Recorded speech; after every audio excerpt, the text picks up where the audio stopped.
Glória a Deus. Deus é bom, amém? Deus é muito bom. Bendito seja o nome do Senhor. Aleluia. Dá para ficar aqui? Atrapalha não, né?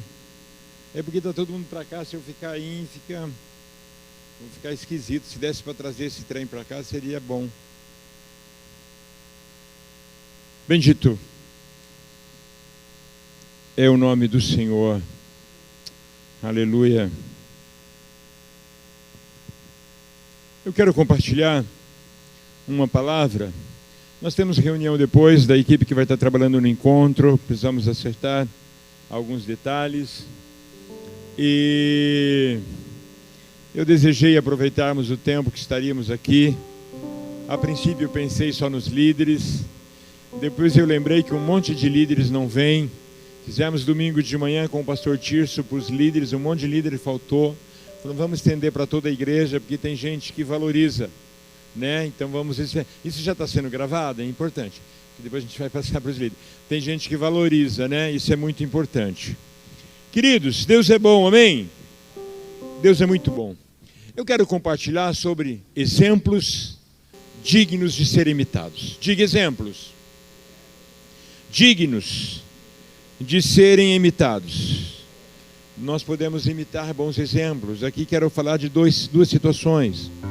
Vamos ler 2 Timóteo, capítulo 4, o verso 6. Diz assim: porque eu já estou sendo oferecido por aspersão de sacrifício, e o tempo da minha partida está próximo, Timóteo. Eu vou morrer. Combati o bom combate, acabei a carreira, guardei a fé. Desde agora a coroa da justiça me está guardada, a qual o Senhor, justo juiz, me dará naquele dia. E não somente a mim, Timóteo, mas também a todos os que amarem a sua vinda. Procura vir comigo, ter comigo depressa, porque Demas me desamparou, amando o presente século, e foi para Tessalônica. Crescente foi para a Galácia, Tito para a Dalmácia. Só Lucas está comigo, Timóteo. Toma Marcos e traz-o contigo, porque me é muito útil para o ministério. Também enviei Tíquico a Éfeso, ou Tito. Quando vieres, traz a capa que deixei em Troade, em casa de Carpo, e os livros, principalmente os pergaminhos. Alexandre, o latoeiro, causou-me muitos males. O Senhor lhe pague segundo as suas obras. Timóteo, guarda-te dele também, porque resistiu muitas nossas palavras. Ninguém me assistiu na minha primeira defesa. Antes, todos me desampararam. Que isto não lhe seja imputado. Mas o Senhor assistiu-me e fortaleceu-me para que por mim fosse cumprida a pregação. E todos os gentios a ouvissem, e fiquei livre da boca do leão. E o Senhor me livrará de toda a má obra, e guardar-me-á para o seu reino celestial, a quem seja glória para todos sempre. Amém. Saúda a Priscila e a Áquila, e a casa de Onesífero. Erasto ficou em Corinto. Eu deixei Trófimo doente em Mileto. Procura vir antes do inverno. Eubulo, Prudente, Lino e a irmã Cláudia, e todos os irmãos te saúdam. O Senhor Jesus Cristo seja com teu espírito, Timóteo. A graça seja com vocês. Amém. Eu quero ler também no capítulo 1, alguns versículos, da segunda carta mesmo. Capítulo 1. Ele diz o seguinte: Timóteo, bem sabes isto, que os que estão na Ásia todos se apartaram de mim, entre os quais foram Fígelo e Hermógenes. O Senhor conceda misericórdia à casa de Onísforo, porque muitas vezes me recriou, e não se envergonhou das minhas cadeias. Antes, vindo ele a Roma, com muito cuidado me procurou até me achar. o Senhor lhe conceda que naquele dia ache misericórdia diante do Senhor. E quanto me ajudou em Éfeso, você sabe, Timóteo, melhor do que eu. Amém. Queridos, esses foram as últimas palavras do apóstolo. Ele sabia que ele estava para morrer, preso numa masmorra, que eram pequenos quartos entalhados nas pedras, por onde corria o esgoto de Roma.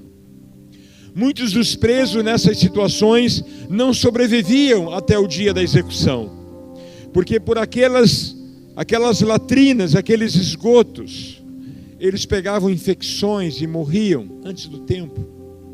Ali estava Paulo, com as mãos acorrentadas, os pés acorrentados, numa dessas buracos ali na masmorra, escrevendo essa última carta, no ano de 67. 4 anos antes, Nero havia começado uma destruição absurda. Assumiu o trono adolescente, com 17 anos. Esse imperador foi o mais cruel, o mais sangrento, o mais perverso, o mais escroto que Roma produziu. Para vocês terem uma ideia, ele fez sexo com a própria mãe, em seguida matou a mãe. Sua mulher estava grávida, próximo de ganhar. Ele espancou tanto a mulher que ela morreu e o bebê também. Ele matou toda a sua família. Numa noite de orgia com muitos homens, muitas mulheres, ele se apaixonou por um homem e ele mandou castrar esse cara e casou-se com esse cara. Então vocês conseguem ter uma ideia do estrago que esse homem tentou fazer com a igreja. Ele tacou fogo em Roma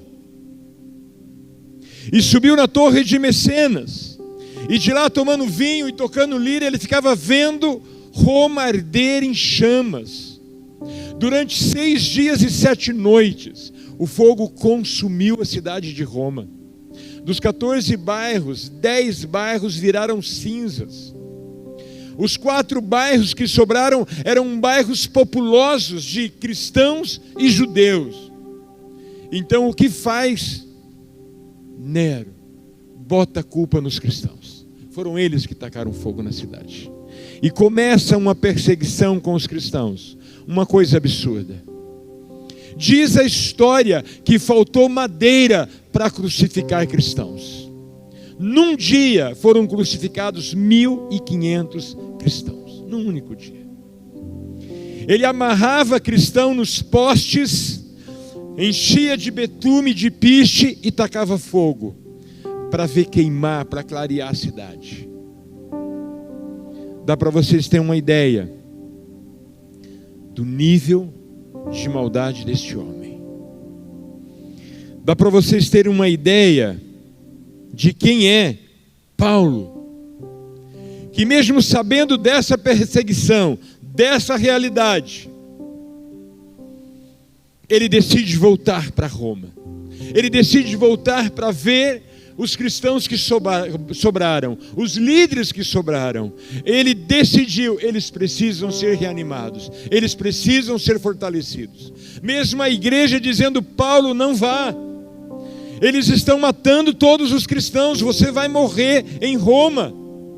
Mesmo assim, ele decide ir para Roma. E ele escreve essa carta na primavera de 67, quando ele escreve essa carta para Timóteo. Velho, doente, sem holofotes, sem podcast, sem live. Ninguém tinha ele mais nos seus grupos de WhatsApp, produzindo nada no Instagram. Um homem que para muitos não tinha mais o que oferecer. E ele, nessa carta para Timóteo, até para preparar Timóteo: você vai ficar velho, eu preciso te falar o que eu estou passando. Todos me abandonaram. Na minha primeira defesa, ninguém ficou comigo. Eu mesmo fiz a minha defesa. Mas Jesus esteve comigo. Em todo o tempo Ele estava do meu lado. Ele tinha essa clareza, Ele tinha essa certeza. E Ele começa a dizer: Demas me abandonou e foi embora. E ele começa... Paulo é muito reto e direto sempre, né? É impressionante. Aqueles textos de Paulo que você não entende, você precisa pegar um dicionário, você precisa ler e ler de novo, e ler de novo, porque ele é muito claro no que ele escreve. O que fica difícil para nós é porque ele toca em pontos teológicos e ali ele não explica, e a gente fica sem entender. Mas Paulo tem uma clareza absurda, absurda. E ele diz para Timóteo: Timóteo, você é testemunha, você sabe melhor do que eu o que Onesíforo fez para nós. Como ele nos ajudou em Éfeso. Esse cara se converteu e se tornou um cara incrível. Ele sai de Éfeso, na Turquia, e vai até Roma. Ele pega um navio que durava meses. Se fosse período de muita chuva, de muita tempestade, essa dificuldade não era uma passagem de 2, 3 meses, poderiam virar 6, 9 meses. E ele decide que ele vai encontrar Paulo, antes de Paulo morrer. É outro que também foi orientado: não vá. Atos de Paulo, uma carta apócrifa, um escrito apócrifo, ele fala um pouco mais de quem é Onesíforo. Mas é impressionante, queridos, que com toda essa dificuldade, ele decide procurar Paulo. E ele chega, e eu imagino, queridos, aquele apóstolo que o único que ficou com ele foi Lucas. E eu creio que só ficou porque era médico. Tinha aval, vamos dizer assim, para ficar, não corria tanto risco por ser médico, talvez. O único que ficou. Mas é interessante que quando ele escreve para Timóteo, falando quem é Onesíforo, ele fala: Onesíforo muitas vezes me recriou. Recreou. Eu falei recriou. Me recreou. Quem lembra da hora do lanche? Na escola. Não, vamos combinar. Coisa linda aquilo, né? A gente ficava na porta, o professor descuidava, a gente ia fazendo fila próximo da porta para adorar. Na hora que arrebentava o horário, a gente corria primeiro, ia para o futebol, ia para a quadra, porque os que chegar primeiro, joga primeiro. E aí já alguém que não gosta de jogar ficava responsável por ir pegar o lanche, e na hora que terminava o lanche já estava ali. Ele diz: ele me recreou. Na hora que ele chegava lá na masmorra para me visitar, ele tocava o sinal do recreio. O original diz: ele me revigorou, ele me reanimou, ele me regozijou. Era a hora, era o momento da alegria. Talvez o médico vinha só para curar as feridas, verificar uma coisa ou outra, mas e eu creio, queridos, que quando ele olha, o camarada fala: tem um cara ainda que veio de longe, quer te ver. Meu Deus, os que estavam comigo me abandonaram, quem está vindo de longe? E quando Onesíforo chega, ele toca o sinal do recreio. Aquele tempo era sobrenatural na vida de Paulo. Era um tempo de reanimar. Talvez essa segunda carta de Timóteo, se não fosse Onesíforo, talvez nós não tivéssemos essa segunda carta. Mas ele trazia tanta alegria, ele trazia tanto contentamento, ele proporcionava momentos em que Paulo conseguia esquecer a dor, esquecer o sofrimento. Paulo era reconfortado, regozijado, reanimado. Era um momento de alegria. Que coisa impressionante. Nós estamos falando de 2 exemplos: Paulo e Onesíforo. Um que você conhece muito bem, mas que é importante nós entendermos. Olha a situação que ele está: velho, doente, acorrentado, numa masmorra, lugar de morte. Ele diz: Timóteo, vem antes do inverno, porque o último inverno eu passei em Nicópolis e eu deixei a minha capa lá em Trode, na casa de Carpo. Traz a minha capa antes do inverno. Ele estava sabendo que poderia morrer de frio. Traz os livros, traz os pergaminhos, principalmente. Mas traz João Marcos com você, ele é muito útil. Eu vou morrer, eu preciso passar algumas instruções para ele, porque ele vai continuar algumas coisas. Ele está morrendo e ele tem uma única preocupação: ver vidas transformadas, ver vidas libertas. Ainda escrever e passar orientação para alguns. Mas, queridos, eu queria que você entendesse uma coisa. O homem que mais escreveu o Novo Testamento, das 27 cartas, ele escreveu 13. E as cartas dele é que traz toda a direção de organização, de administração, de disciplina, de correção, de exortação para a igreja no mundo. São as cartas de Paulo, especialmente Romanos, e essa segunda de Timóteo, que é para líderes. Todo líder tinha que devorar essa segunda carta de Timóteo. Devorar, entender ela nas entrelinhas. E nós estamos falando do homem que foi aquele que mais ministrou vidas, que mais levantou pastores em todos os tempos, que mais levantou evangelistas em todos os tempos, que mais preparou líderes em todos os tempos, que mais preparou igreja em todos os tempos. Esse homem foi abandonado. Fala para a pessoa do seu lado: quem você pensa que não vão te deixar? Queridos, às vezes nós ficamos chateados por coisinhas tão pequenas e permitimos paralisar. Ficamos chateados por coisas tão simples e permitimos desistir. Permitimos parar de servir. Eu estou chateado, hashtag chateado. Está no Insta, está no Face, está em tudo às vezes. Mas Paulo, queridos, um homem incrível, também foi abandonado. Ele disse: todos me abandonaram, especialmente quando sabiam ele vai morrer. Mas lá de outro canto, vem alguém, cruza os mares, correndo risco de vida, mas ele precisava trazer alegria para Paulo. Ele precisava confortar Paulo. Ele precisava bater o sinal do recreio para Paulo. Eu não sei você, mas o momento que eu mais gostava na escola era o momento do recreio. Às vezes os pais perguntam querendo saber que matéria, né? E a criançada fala: na hora do recreio.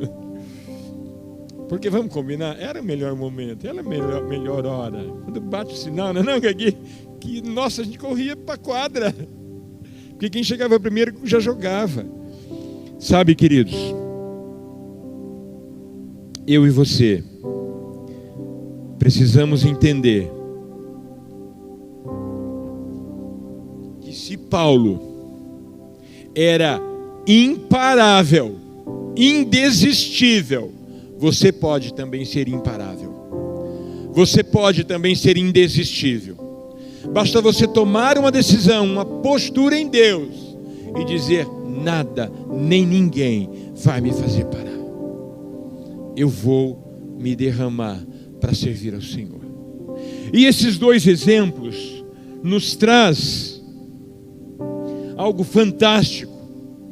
Paulo está dizendo: eu já estou sendo derramado como oferta. Esses dois exemplos traz para nós um princípio de Deus incrível, que é que tudo que fica inteiro não se multiplica. Qualquer grão, se você manter ele inteiro, ele não vai ter poder multiplicador. Mas quando ele é semeado, ele morre, ele se parte e ele se multiplica. Queridos, Deus é o nosso principal exemplo. Ele criou os céus, criou a terra, e a Bíblia diz que a terra ele compartilhou com os homens, deu para os homens. Aí ele pega e compartilha do seu espírito, ele sopra em Adão do seu espírito. O seu espírito ele deu para os homens. A casa dele no céu, ele decidiu compartilhar. Está sendo construída a sua casa, a minha casa lá. Nós vamos morar com ele. A casa dele, ele decidiu compartilhar. O que ele tinha inteiro é o filho, ele decide também dar. Jesus é uma semente que ele semeou, morreu e começou a multiplicar. Escute, sabe quando a unção da multiplicação vai estar sobre você? Quando você decidir compartilhar. Compartilhar a tua vida, teu conhecimento, tuas experiências, compartilhar a tua casa, compartilhar teu tempo, compartilhar seu conhecimento, seus dons, seus talentos, suas habilidades. À medida que você começa a compartilhar, você vai recebendo a unção da multiplicação. Nós não multiplicamos enquanto não decidimos compartilhar. Deus compartilhou tudo. E se nós olharmos para a palavra, Adão era inteiro. Quando diz que ele era só, quer dizer que ele era inteiro. A multiplicação não aconteceu por causa de Eva. A multiplicação aconteceu porque dele foi tirada uma parte. Em Adão estava a semente da multiplicação. E quando algo dele é tirado, começa o poder multiplicador. E você vai ver isso na Bíblia, queridos, em tantos e tantos lugares. Ana chora querendo um filho, mas quando ela decide já dar esse filho, ela recebe a unção da multiplicação. Ela dá Samuel e depois ela tem outros filhos, porque ela recebeu a unção da multiplicação. Abraão carregava uma palavra, uma promessa que ele seria pai de multidões. Mas quando ele decide semear Isaque, ele recebe a unção da multiplicação e se torna pai de muitas nações. Eu e você somos filhos de Abraão.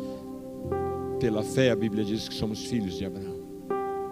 Queridos, a capacidade de multiplicar está diretamente proporcional à nossa capacidade de compartilhar, de nos doar, de servir. Olha a capacidade deste apóstolo, queridos. Ele poderia estar pensando em descansar, ele poderia estar pensando em dar um tempo nesse último momento, mas ele fala: não, me traz João Marcos, que eu preciso dele no ministério. Gente, que ministério?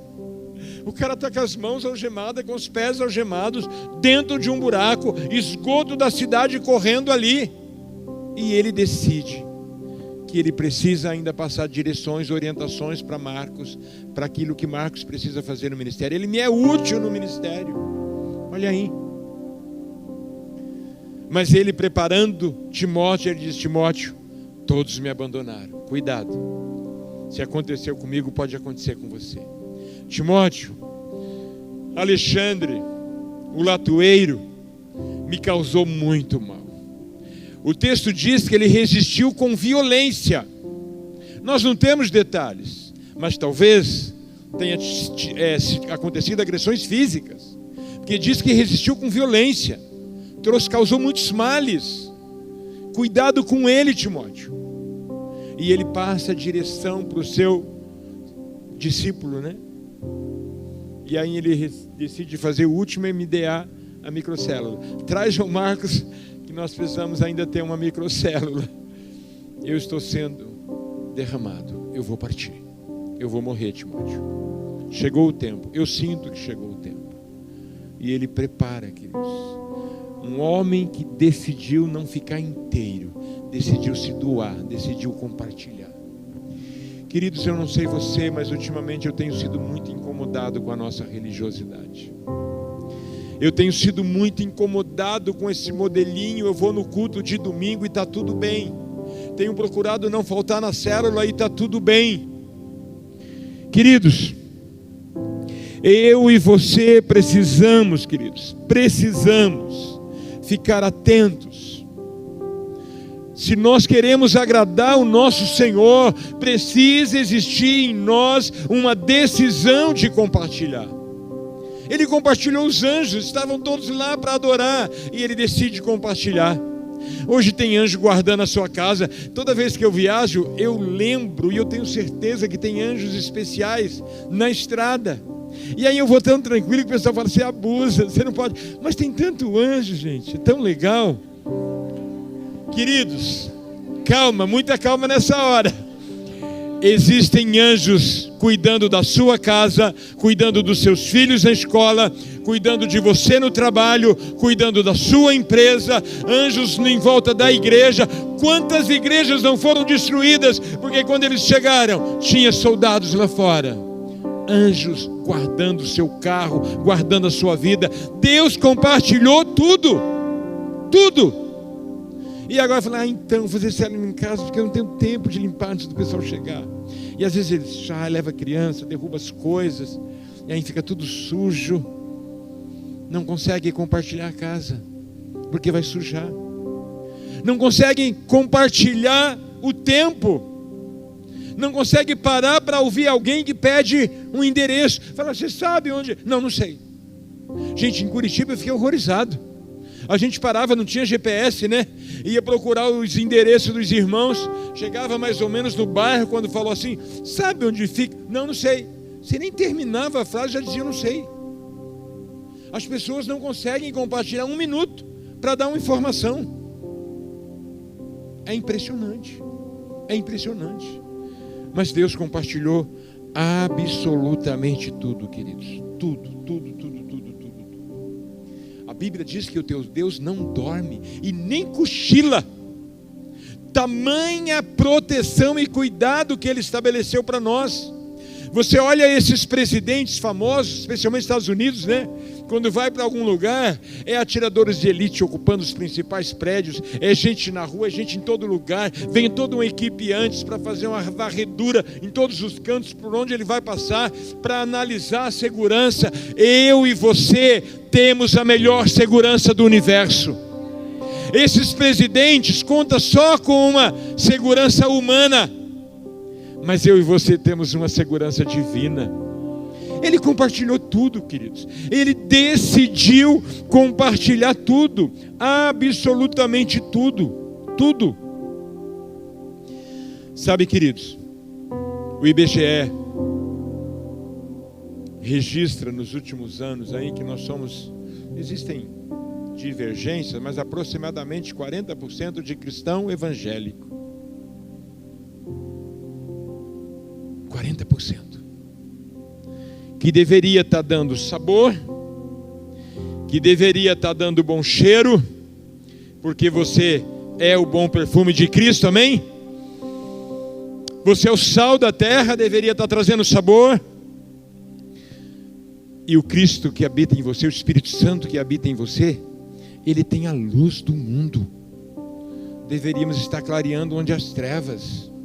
Mas deixa eu te dizer, como nós estamos muito fora da realidade, queridos, não sei em você, mas há uma inquietação ultimamente em mim, que ou Deus vai me levar logo, ou Ele vai fazer um rebuliço na minha vida, porque há uma inconformidade dentro de mim, queridos. Nós não fazemos diferença nenhuma aonde nós estamos, nenhuma. Será que se o cristianismo deixar de existir em Rolândia, quantos dias vai demorar para o povo esquecer que existe um cristianismo aqui? Nós não fazemos diferença, queridos. Então, nós estamos falando aqui de duas pessoas que decidiu correr risco de morte. Mas Paulo foi até Roma, porque a igreja tinha sofrido um estrago tão absurdo, a igreja estava numa situação tão terrível, que ele decidiu, eu preciso reconfortar meus discípulos, eu preciso levar ânimos porque sobraram, eu preciso ir para Roma, eu preciso ver como está a igreja lá depois desse estrago. Mesmo correndo o risco de morte, ele para tudo e vai.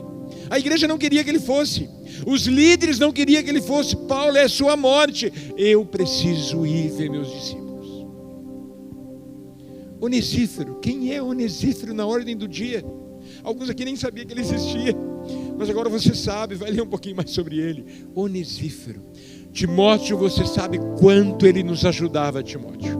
Você sabe melhor do que eu o quanto ele era útil para nós, aí onde ele se converteu em Éfeso. Mas Onesífero saiu da Turquia, veio para Roma, veio aqui me visitar, e ele diz que ele me procurou, em cada buraco ele entrava para ver onde eu estava, e ele me procurou até me encontrar. correndo risco de vida. E hoje a gente conta até 10 para qualquer coisinha, né? Ai, não sei, porque está com Covid, né? Melhor não ir lá. Meu Deus, meu Deus. Se vier o vírus que está programado, planejado para vir para o segundo semestre, o que você vai fazer, líder? Vai se esconder dentro de um buraco? Porque o pouco de vida que você tem é mais precioso do que ajudar outros que de repente pode não morrer antes de conhecer Jesus, antes de estar liberto. Não era essa a visão de Paulo. Não era. Não era, queridos. Nós precisamos desesperadamente clamar para que o Senhor tenha misericórdia de nós. Enquanto nós,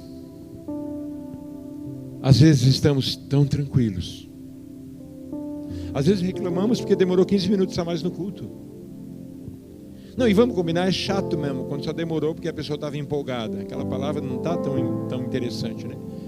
Porque quando está legal a gente não reclama. Não, vamos combinar, pelo menos comigo é assim. Quando está tão bênção, eu às vezes nem olho que passou meia hora. Mas de vez em quando eu falo, a pessoa não está percebendo. É só olhar para a cara do povo, dá para notar que o povo não está junto, né? Então reduz um pouquinho se o povo não está junto. Queridos, mas às vezes nós fazemos casos por alguns minutos, por uns poucos minutos. Queridos, Jesus disse assim: edificarei a minha igreja e as portas do inferno não vai prevalecer contra ela. Aqui, queridos, Jesus não está falando de nós ficarmos trancados e dizendo, Satanás aqui não pode entrar. Não, ele está falando de uma igreja que ele comissionou. Estou chamando vocês para ir até o inferno e saquear quem está lá acorrentado. Estou comissionando vocês para sair. O Felipe sabe fazer isso. Chegar na porta e dar uma voadora na porta do inferno e saquear aqueles que estão aprisionados. Enquanto nós estamos felizes e contentes, porque o louvor está tão gostoso, está tão legal, as palavras têm sido tão legal, e eu estou contente de ir na célula. Nossa célula agora está tão animada, está tão jóia, está gostoso na célula. Nossa, que culto gostoso, que bom. E aí? Tem pessoas presas no crack, na maconha, na cocaína, na prostituição, no adultério, presas na mentira, no roubo, presas na depressão, no medo, na angústia, na falta de perdão, no sentimento de rejeição, presas com demônios de violência. Existem pessoas aprisionadas, às vezes dentro das nossas casas, às vezes dentro das nossas famílias, aprisionadas na nossa sala de trabalho, aprisionadas na nossa sala de escola, pessoas aprisionadas, e que se você não se encher do Espírito Santo e cheio de autoridade, arrebentar a porta do inferno, nós não vamos saquear o inferno.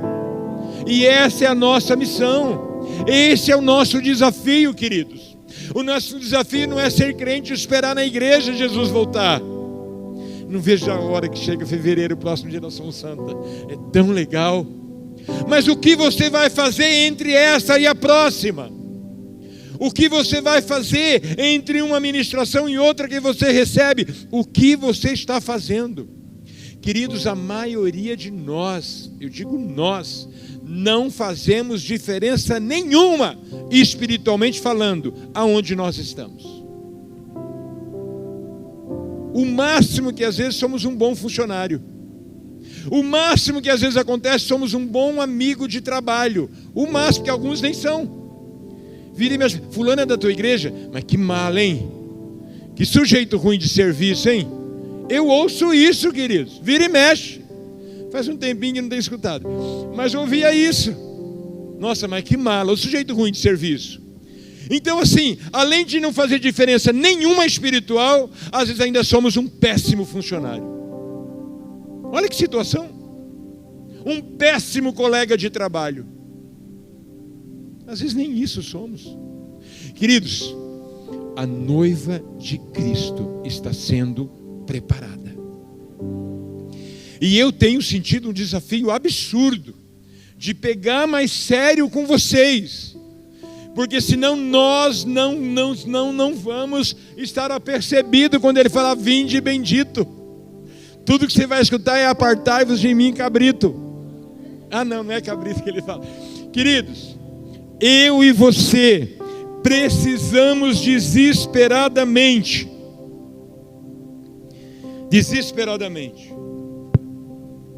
de buscar o Senhor.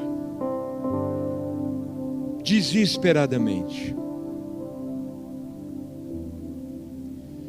Eu não sei o que tem inteiro ainda na sua vida. Seu casamento, sua vida, seu ministério, sua profissão, seu chamado, suas finanças. Eu não sei o que tem inteiro ainda, mas eu queria desafiar você a entregar tudo para Deus. Ele entregou tudo. Ele entregou o céu, entregou os anjos, entregou seu filho, ele entregou a terra, ele deu tudo. Jesus deu tudo. E ele pede de nós, não apenas nós líderes, todos que nasceram de novo, ele pede para nós entregarmos tudo. Às vezes nós temos dificuldade de entregar o filho. A maior dificuldade de uma mãe acho que é entregar o filho, né? Imagina Deus pedir a Cecília, né? Deixa ela mais um pouquinho comigo, né? Eu falava para a Ruth, falei: Ruth, nós temos que entregar as meninas. Não, mas assim, a gente pode pedir para o Senhor usar elas aqui, né? A mulher tem muita dificuldade. Pai também, né, Silvio? Alguns pais mais dedicados, como o Silvio, também. Mas deixa eu te falar uma coisa. Quando nós decidimos entregar tudo, vem o poder da multiplicação. E tudo se torna muito melhor do que era. O casamento se torna melhor, a profissão se torna melhor, as finanças se tornam melhor, a família se torna melhor, os filhos se tornam melhor. Quando nós decidimos entregar tudo, nós recebemos a unção da multiplicação. Fique em pé. Eu quero orar com você. Bendito é o nome do Senhor. Bendito é o nome do Senhor. Aleluia.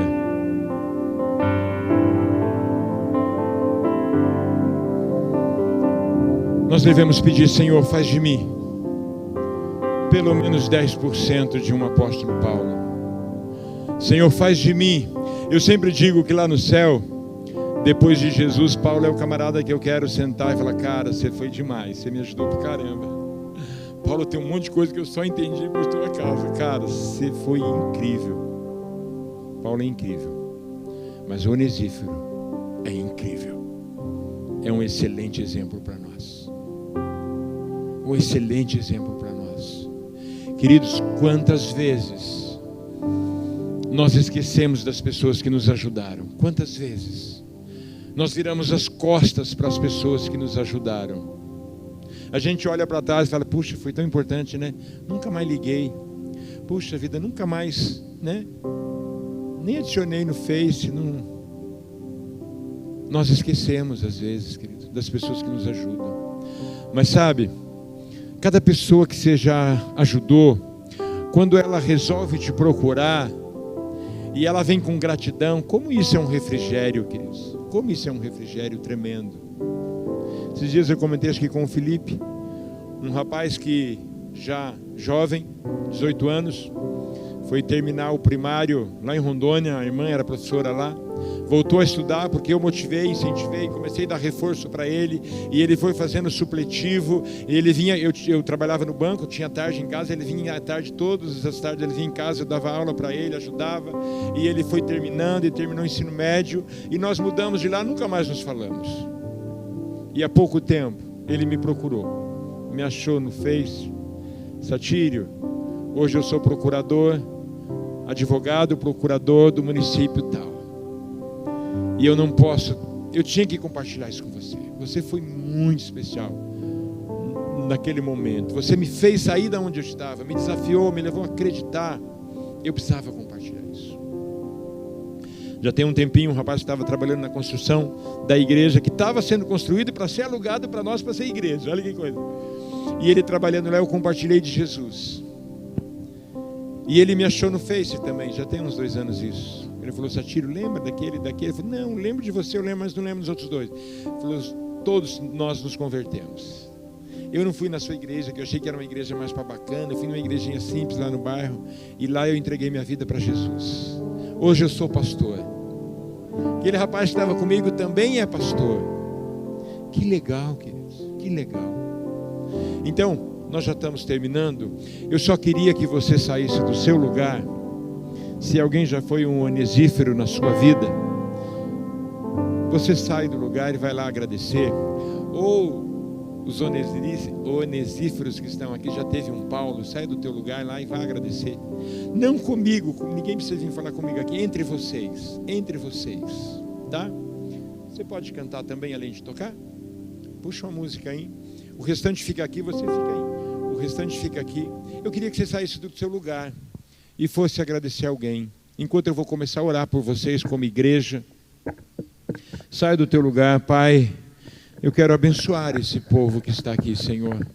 Aqui estão sementes importantes, Deus, de um grande avivamento nesse lugar. Sementes importantes, ó Deus, do início de uma história que nós podemos mudar. Espírito Santo de Deus, visita-nos, ó Pai, com a unção de Onesífero. Visita-nos com a unção de um Paulo, que nos seus últimos momentos de vida ainda está pensando na igreja, ainda está pensando em vidas. Oh, Espírito Santo de Deus, nos visita. Que a gratidão venha sobre nosso coração, Senhor. Que nós aprendamos a ser gratos, Deus. Que nós aprendamos, Deus, a ser agradecidos por tantos onesíferos, por tantos Paulos que o Senhor colocou nas nossas vidas. Dá-nos um coração agradecido, Pai. Ajuda-nos, Senhor, a decidir que nós sejamos derramados como oferta agradável ao Senhor. Não nos deixe ficar inteiros. Nós não queremos estar inteiros como Deus Pai, Deus Filho, Deus Espírito Santo sempre compartilhou. Que nós aprendamos a compartilhar nossas vidas, compartilhar nossas famílias, compartilhar nossas casas, compartilhar nossa profissão, nosso ministério, compartilhar nossos recursos. Ajuda-nos, Senhor, ajuda-nos, ajuda-nos, Senhor. Dá-nos um coração, Senhor, de onesífero, um coração tão grato, um coração tão disposto a te servir, Senhor. Nós vamos sair do nosso lugar e nos oferecer ao Senhor.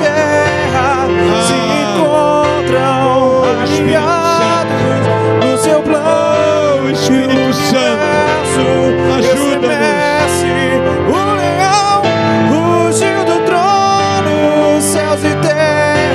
Ajuda-nos, Senhor. Ajuda-nos no seu plano. Ajuda-nos. O universo estremece. O leão rugiu do trono. Céus e terra se encontram. Bendito é o nome do Senhor. Bendito é o nome do Senhor. Aleluia. Aleluia. Senhor, dá-nos um coração de onesífero. Dá-nos um coração de Paulo. Dá-nos a coragem de não ficar inteiro, para que a unção da multiplicação nos tome, Senhor, e nós também sejamos derramados como oferta, cheiro suave e agradável ao Senhor. Nos ensina, Pai. Em nome de Jesus nós clamamos. Nos ensina, Senhor. Nos ensina, Pai. Em nome de Jesus. Aleluia. Deus te abençoe. Deus te abençoe.